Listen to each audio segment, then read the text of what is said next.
अमृतकाल के पहले बजट ने भारत के उज्जवल भविष्य का मजबूत आधार तैयार किया। वहीं हरियाणा के अमृतकाल के पहले बजट ने अपार संभावनाओं का रास्ता खोला है। यह बजट हरियाणा के लोगों के लिए वरदान साबित होगा, जो सभी क्षेत्रों के लोगों के बारे में सोचता है और रोजगार का स्रोत होगा। आज प्रस्तुत किए गए बजट से बहुत फायदे होंगे और इस बजट के बहुत मायने भी हैं। भारतीय जनता पार्टी की प्रदेश प्रवक्ता वंदना पोपली ने मुख्यमंत्री मनोहर लाल खट्टर के बजट को लोकहित में बताया। कैसे देखते हैं इस बजट? देखिए, अमृतकाल का पहला हरियाणा का बजट था और मुख्यमंत्री मनोहर लाल खट्टर जी ने इसको प्रेजेंट किया है। इसको मैं मानती हूँ कि वर्तमान को तो देखते हुए बजट है ही, साथ में इसमें भविष्य की अपार संभावनाएं हैं। मुझे लगता है कि भारतीय जनता पार्टी कभी भी कठिन निर्णयों को लेने के लिए पीछे नहीं हटी। हम बार बार कहते रहे कि जो जनता के हक में होगा हम उसी को करेंगे। रेवड़ियां बांटने में कभी हमारा विश्वास नहीं रहा और वो उसकी झलक आज पूर्ण रूप से बजट में दिखाई दी। प्रत्येक वर्ग का ध्यान रखा गया, चाहे महिला हो, किसान हो, उद्यमी हो, युवा हो, ऐसा कोई वर्ग नहीं है जिसको छुआ नहीं गया हो। हर एक वर्ग का ध्यान रखा गया।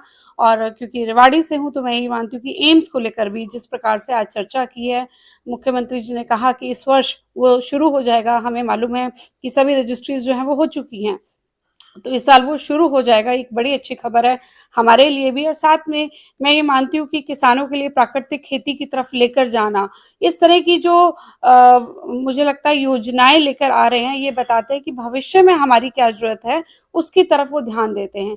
कई बार ये प्रश्न पूछ लिया जाता है कि एसवाईएल पर हर साल बजट क्यों रख दिया जाता है, तो ये हमारी प्रतिबद्धता दिखाता है कि जब भी एसवाईएल पर डिसीजन आएगा हम लोग तैयार मिलेंगे कि हम नहर बनाने को तैयार हैं। तो मैं ये मानती हूँ कि मनोहर लाल जी ने सभी वर्गों का ध्यान रखते हुए एक बहुत ही बढ़िया बजट को प्रेजेंट किया है। मेनली बात करें आज के बजट में क्या कुछ विशेष है?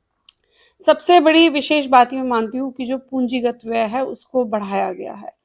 किसी भी प्रदेश में इतना ज्यादा पूंजीगत व्यय नहीं होता। पूंजीगत का मतलब होता है इंफ्रास्ट्रक्चर पे जो खर्चा है वो, जिस तरह से आप देखेंगे कि मेट्रो का आना, रेल कॉरिडोर्स का बढ़ना, ये जो चीजें हैं ये बताती हैं कि हम भविष्य में किस डायरेक्शन में जाते हैं। कोई भी ऐसा स्टेट नहीं है जहाँ पर पूंजीगत व्यय इतना ज्यादा किए जाता हो। अगर इंफ्रास्ट्रक्चर बढ़ेगा तो रोजगार बढ़ेगा, रोजगार बढ़ेगा तो लोगों की इकोनॉमी जो है वो और बेहतर होगी, उनकी इनकम अच्छी होगी। तो सबसे बड़ी चीज ये है कि जो 33% से ऊपर जो है हम लोग तकरीबन पूंजीगत व्यय कर रहे हैं और किसी भी स्टेट में इतना नहीं है। विशेषकर मेडिकल कॉलेज की आज बात की गई, स्वास्थ्य की बात की गई, किस तरह से देखते हैं इसको? देखिए, नर्सिंग कॉलेजेस जो है वो केंद्रीय बजट में आए थे और उसी समय मुख्यमंत्री जी ने भी कहा था कि हम नर्सिंग कॉलेजेस 4 तो उन्होंने उसी समय कह दिया था, लेकिन आगे उनका नंबर और बढ़ा दिया गया। मेडिकल कॉलेजेस की बात करें, हम पहले भी मेडिकल कॉलेजेस हमने बनाए हैं, तो आगे उसका नंबर बढ़ाने की आवश्यकता है। और सबसे बड़ी बात स्वास्थ्य के साथ साथ एक और इम्पॉर्टेंट चीज़ है जिसमें मैं बात करना चाहूँगी कि कौशल विकास बहुत ज़रूरी है। अगर बच्चे पुरानी ही एजुकेशन सिस्टम से चलते रहेंगे तो मुझे नहीं लगता कि वो रोजगार मिलने में सही रहेगा। जब हमारे मुख्यमंत्री कहते हैं कि हम 8वीं से 12वीं तक भी कौशल लेकर आएंगे, बच्चों को एक टेक्निकल एजुकेशन मिलनी चाहिए, तो वो दिखाता है कि वो 8वीं से ही बच्चे को तैयार कर रहे हैं कि उनको किस डायरेक्शन में जाना है, किस प्रकार से रोजगार मिलेगा। जिस प्रकार से पंचकुला में ले लीजिए या पलवल में यूनिवर्सिटी बनाई गई है कौशल की, तो वो एक इस डायरेक्शन में भी काम करने की बात करती है। विपक्षियों की बात करें, दिशाहीन बजट बता रहे हैं इसको।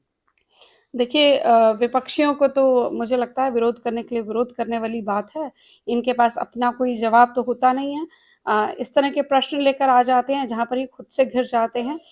कभी ये कहते हैं कि 1,80,000 पे प्रश्न उठाते हैं या बुढ़ापा पेंशन कटने की बात करते हैं, तो ये जो कैप है ये हुड्डा साहब ने खुद लगाई थी और 1,20,000 थी, जिसको हमने आगे बढ़ाकर 1,80,000 करा है। और आज है ना कि उनके पास जवाब ही नहीं है तो जीरो तो कहेंगे ही।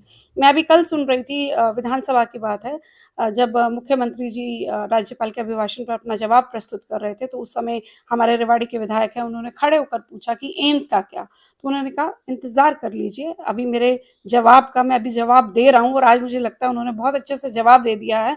और ये जो विपक्ष के विधायक हैं, मुझे लगता है कहीं ना कहीं बचकाना बिहेव करते हैं और बार बार उनको कहा भी जाता है कि कुछ सीख लीजिए, तो वो अपना जवाब पूरा किया नहीं था लेकिन अपना प्रश्न पहले पूछ रहे थे। तो ये दिखाई देता है कि उनको किसी ना किसी ढंग से घेरना है। हुड्डा साहब क्या बोलते हैं, हुड्डा साहब ने बजट प्रेजेंट होने से पहले ही क्या कह दिया कि हम बजट का विरोध करेंगे।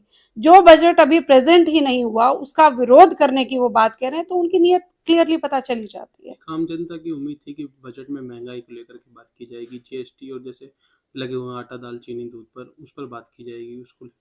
देखिए, हम 5वीं सबसे बड़ी अर्थव्यवस्था हैं और जहाँ तक महँगाई की बात है, मुझे लगता है हम रोज़ देख रहे हैं कि पाकिस्तान में कितना बुरा हाल है, श्रीलंका में कितना बुरा हाल है, अभी तो ब्रिटेन का भी नाम आ रहा है। तो हम जिस प्रकार से हमारी अर्थव्यवस्था बढ़ रही है, मुझे लगता है कि इनकम के साथ जितनी इनकम बढ़ी है वैसे ही महँगाई जो है उसी अनुपात में बढ़ती है। तो ये ज़्यादा असर नहीं है, पूरा विश्व दूरबीन लगाकर देख रहा है कि हमारी अर्थव्यवस्था किस प्रकार से बढ़ रही है। जहाँ तक पेट्रोल के दामों की बात है जो आप यहाँ पर आप बात कर रहे थे, तो मुझे लगता है कि जब भी समय आया तो हमारी सरकार ने उसको वैट को घटाने का काम किया। हालाँकि जो कांग्रेस शासित प्रदेश है वहाँ पे उन्होंने वैट को नहीं घटाया, सिर्फ शोर मचाते रहे। अभी हिमाचल प्रदेश में इनकी तथाकथित भारत जोड़ो यात्रा गई थी और वहाँ पर जब उनसे पूछा गया कि आपकी सरकार आते ही डीजल के दाम क्यों बढ़ा दिए गए, तो जयराम रमेश जी कहते हैं कि हमसे मत पूछो, मुख्यमंत्री से पूछो। तो ये दिखाता है कि इनका एक्चुअल में नीयत क्या है। इनका ये है कि शोर मचाओ और सत्ता में वापस आ जाओ, लेकिन जो देश के लिए अच्छा कर रहा है, जो प्रदेश के लिए अच्छा कर रहा है, उसको कहीं ना कहीं दबाने की बात करते हैं।